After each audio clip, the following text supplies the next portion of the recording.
नमस्कार दोस्तों, ओसी नेटवर्क में आपका स्वागत है। मैं हूं ओंकार चौधरी। 13 जनवरी को महाकुंभ शुरू हुआ था और आज महाशिवरात्रि के अवसर पर समापन की ओर है। और इन करीब-करीब डेढ़ महीने में करीब 64-65 करोड़ लोगों ने, सनातनियों ने आस्था की पावन डुबकी लगाई है।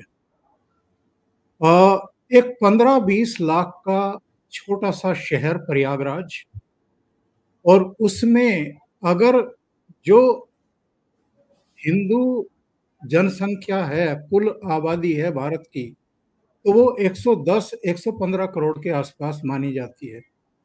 उसमें से अगर आधी, आधी से भी ज़्यादा प्रयागराज पहुँच कर के महाकुंभ में आस्था की पावन डुबकी लगा रही है, तो मुझे लगता है कि ये अभूतपूर्व है। इतिहास में ऐसा कभी नहीं हुआ है। ना भारत में हुआ है, ना दुनिया के किसी देश में हुआ है।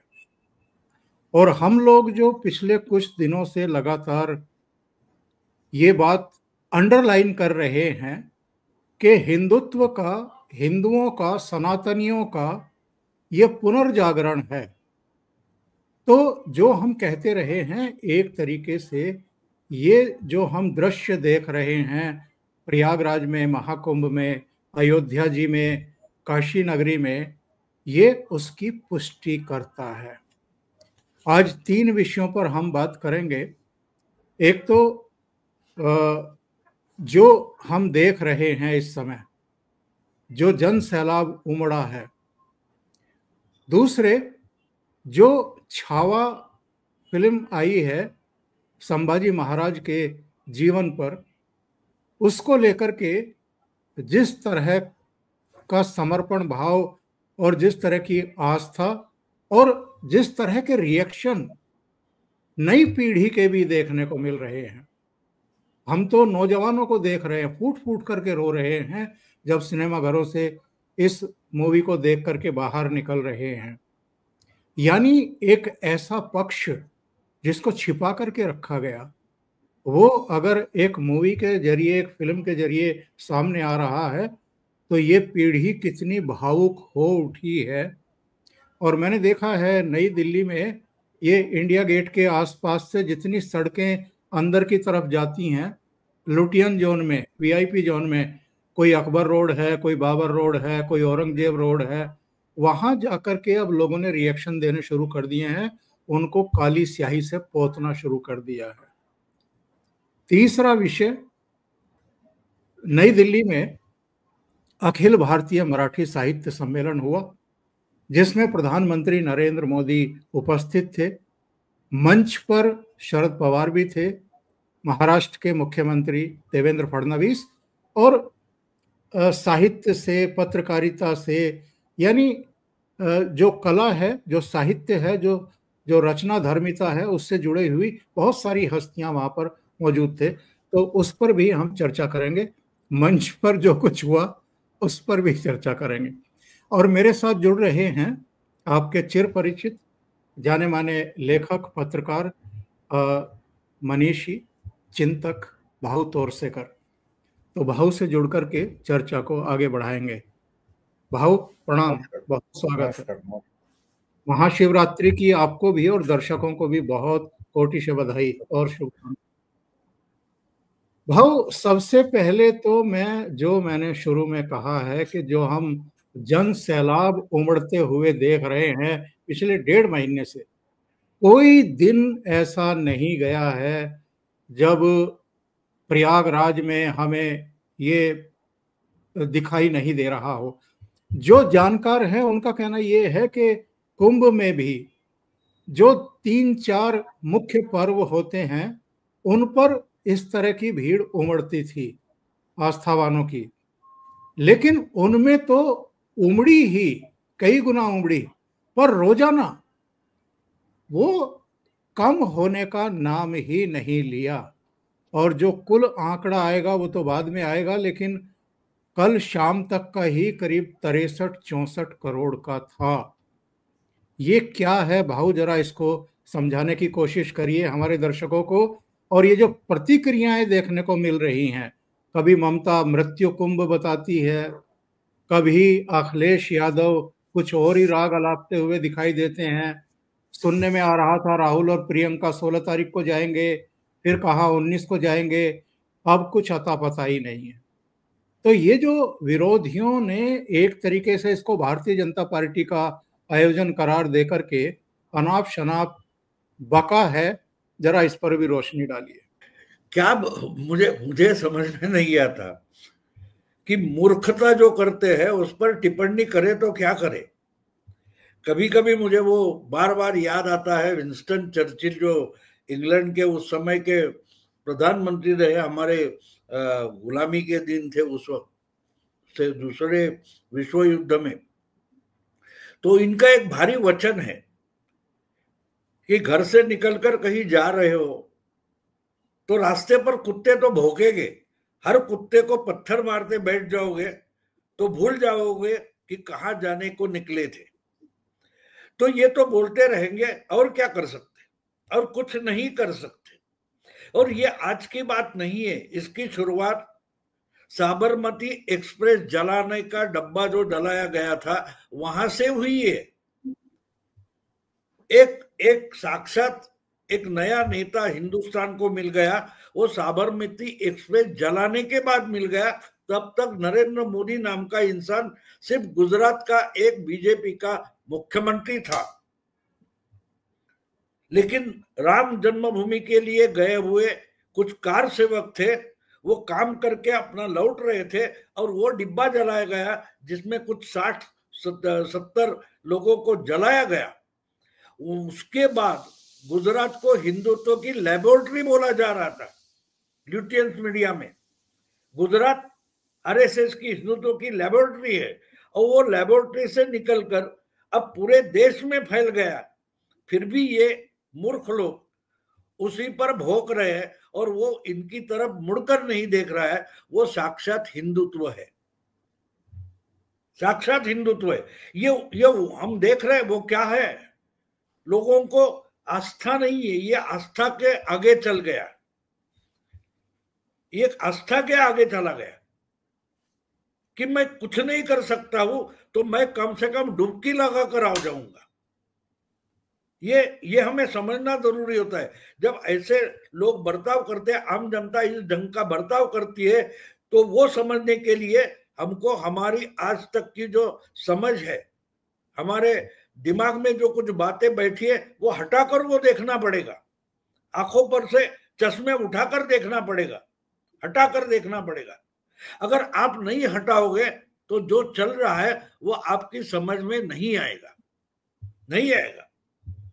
मैं एक बात आपको याद जानबूझकर समझाऊंगा कि हमारी सास थी, वो बड़ी हेडमिस्ट्रेस थी स्कूल की, लेकिन पढ़ी लिखी थी, प्रिंसिपल बनी स्कूल की, वो सब था।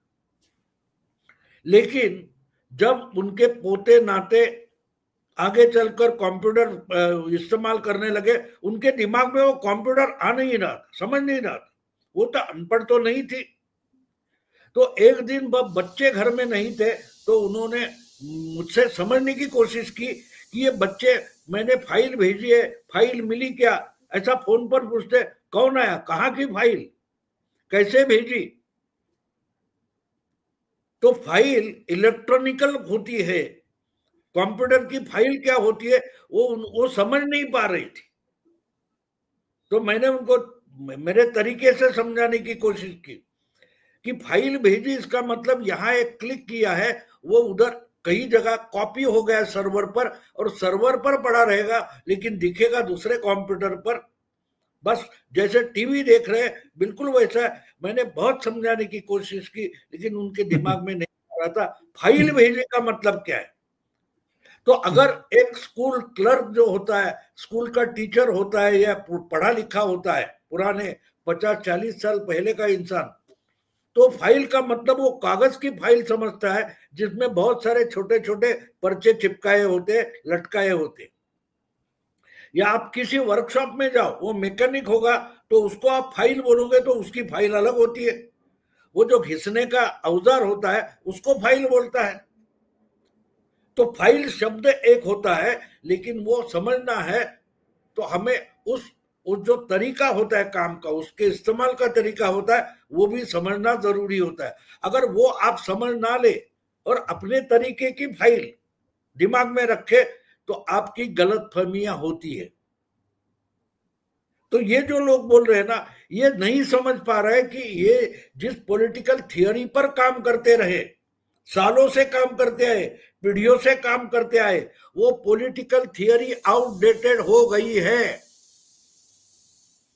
इनको लगता है कि भाजपा के खिलाफ है, हिंदुत्व के खिलाफ है, क्योंकि भाजपा हिंदू मुस्लिमों के खिलाफ है, ये इनकी एक समझ है। लेकिन ये एक बात नहीं समझ रहे कि भैया जर्मनी में तो कोई आरएसएस है नहीं, वहां के लोग भी जिहाद और इस्लाम के खिलाफ क्यों बोल रहे हैं?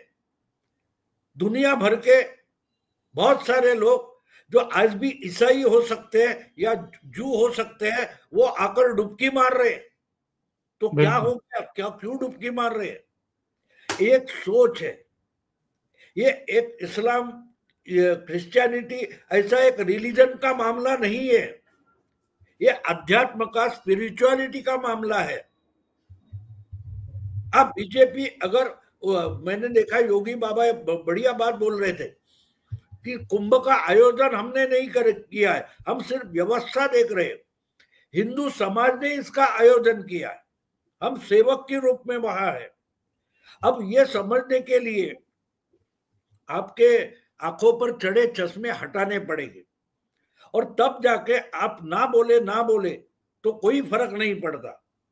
आप ना बोले कि कोरोना है ही नहीं, बाढ़ आई नहीं, सुनामी आई नहीं, ये बोलते रहो। आप जो भी बोलते रहो, इसके लिए आने वाली सुनामी, बाढ़ रुकती नहीं है। सच्चाई बिल्कुल वैसी होती है, सच्चाई बिल्कुल वैसी होती है, वो थियरी सी नहीं चलती, वो नैसर्गिकता होती है। बिल्कुल हिंदुत्व एक नैसर्गिक बात है, और ये अगर ये नहीं समझ पा रहे तो उसके परिणाम उनको भुगतने पड़ेगी। आयन रैंड नाम की एक बड़ी अंग्रेजी बुद्धिमान लेखिका है, उसका एक वचन मुझे बहुत पसंद है। वो कहती है, आप सच्चाई नकार सकते हैं, लेकिन उस सच्चाई के दुष्परिणाम आपको भुगतने ही पड़ेंगे। तो भुगतेंगे, पिछले 10-12 साल से भुगत रहे, लेकिन समझ नहीं पा रहे। आइंस्टाइन कहता है कि वही गलती बार बार करते रहो और प्रतीक्षा करो कि कोई अलग परिणाम आएगा। अरे कैसे आएगा भैया, गलती तो सुधारनी पड़ेगी ना। तो अखिलेश हो या ममता हो या राहुल वगैरह कोई हो, वो अगर गलतियां करते बैठेंगे तो बार बार परीक्षा में नापासी हो जाएंगे, अनुत्तीर्ण हो जाएंगे। इससे और कुछ उनका होने वाला नहीं। हाँ, लेकिन एक है, मुझे जाते जाते थोड़ा लाइट करने के लिए बोल दूंगा, मुझे गोविंदा की फिल्म का गाना याद आता है। मैं तो रास्ते से जा रहा था, मैं तो भेलपुरी खा रहा था, तुझे मिर्ची लगी तो मैं क्या करूं। देश के 50-60 करोड़ लोग गोविंदा का गाना गुनगुनाते हो गए, अरे मैं तो कुंभ जा रहा था, तुझे मिर्ची लगी तो मैं क्या करूं। लेकिन भाव ये क्या साइकी है कि 22 जनवरी 2024 को अयोध्या में भगवान राम की प्रतिमा का प्रतिष्ठापन होता है, विराजमान होते हैं, तो उसको भारतीय जनता पार्टी का आयोजन बता करके दूरी बना ली जाती है। अभी महाकुंभ में भी कुछ इसी तरह की टिप्पणियां मुझे देखने को और सुनने को मिल रही हैं। तो अभी 1.5 महीने के भीतर ही जो अयोध्या की फिगर आई है, प्रयागराज होकर के या प्रयागराज जाने से पहले अयोध्या पहुंचने वालों की तादाद ही 14-15 करोड़ है। एक और दिलचस्प फिगर आई है, अयोध्या का जो जीएसटी कलेक्शन है वो गाजियाबाद और नोएडा जैसे विकसित जिलों से ऊपर पहुंच गया है जीएसटी कलेक्शन। ये इनकी आंखें खोलने को काफी नहीं है क्या कि जिनको ये भारतीय जनता पार्टी का आयोजन बताने की कोशिश कर रहे हैं। और अगर इसका दूसरा पहलू भी देख लें तो भैया अगर ये भारतीय जनता पार्टी की वजह से इतना जन सैलाब उमड़ रहा है तो फिर तो आप तो गए, आपका तो अस्तित्व ही खत्म है। क्योंकि लोकसभा में बीजेपी को 20-22 करोड़ मिले थे, आप बोल रहे हैं कि 60 करोड़ मिलने वाले हैं, तो चुनाव की भी जरूरत रहती नहीं। ये गधे नहीं समझ रहे। देखो, आंखें उनकी खोलना खुली हो सकती है जिनकी आंखें होती है। ये दिमाग से अंधे हो गए तो इनकी आंखें खुली रहेगी। दिखाई दे रहा है, वो आंखों से सिग्नल दिमाग के पास पहुंचेगा, भेजे के पास पहुंचेगा, ब्रेन के पास पहुंचेगा। लेकिन अगर ब्रेन डेड है तो दिखने से मतलब क्या होता है? आंखें खुली रहने से कुछ नहीं होता। आंख सब कुछ दिखाती है, लेकिन उसके मायने समझने के लिए दिमाग का काम करना जरूरी होता है। इनका दिमाग नहीं काम कर रहा है, तो आंखें खुली रहे या बंद रहे कुछ भी फायदा नहीं है। तो इनकी हालत ये तो बीजेपी। अब देखिए, मुझे याद है जब कोरोना का समय चल रहा था, लॉकडाउन चल रहा था और वैक्सीन का पहला प्रयोग शुरू हो गया था, तो अखिलेश क्या बोला था? अरे हम नहीं लेंगे, ये तो बीजेपी का वैक्सीन है। याद है ना? पूरे देश ने वो वैक्सीन दिया, पूरे देश ने लिया ना, बीजेपी का वैक्सीन था ना। तो ये बोल रहे हैं कि बीजेपी के वैक्सीन ने देश को अच्छा किया था, कोरोना को भगाया था। आपके बोलने का मतलब क्या है, ये भी इनको खुद की समझ में नहीं आ रहा है। सामने वाले के, आपके मेरे समझ में की बात छोड़ो, आम जनता की समझ में क्यों नहीं आएगा इसका पता चलता है। क्योंकि ये बायस है और समझना ही नहीं चाहते। अब ना समझना चाहते, उन गधों को हम समझाए कैसे समझाए? बिल्कुल नहीं समझा सकते। तो उनको गधा रहने दो, फिर आपको क्या नुकसान है? गधों को गधा रहने दो। इंसान होता है, वो बातें देखता है, अनुभव करता है और उससे पढ़ता है, लिखता है, ज्ञानी हो जाता है। इनको अज्ञानी रहना है, इनको गधा रहना है, तो क्या करे? वैसे तो योगी आदित्यनाथ ने बहुत सटीक जवाब दिया है विधानसभा में खड़े होकर के कि गिद्धों को लाशें दिखाई देती हैं, सुअरों को गंदगी दिखाई देती है, सज्जनों को सज्जनता दिखाई देती है और जो आस्थावान है उनको वहाँ खूबसूरत व्यवस्थाएं दिखाई देती हैं। भाऊ, बहुत बहुत धन्यवाद, आपने ओशियन नेटवर्क के लिए इतना समय निकाला और बहुत ही महत्वपूर्ण मुद्दों पर चर्चा की। Thank you so much. नमस्कार।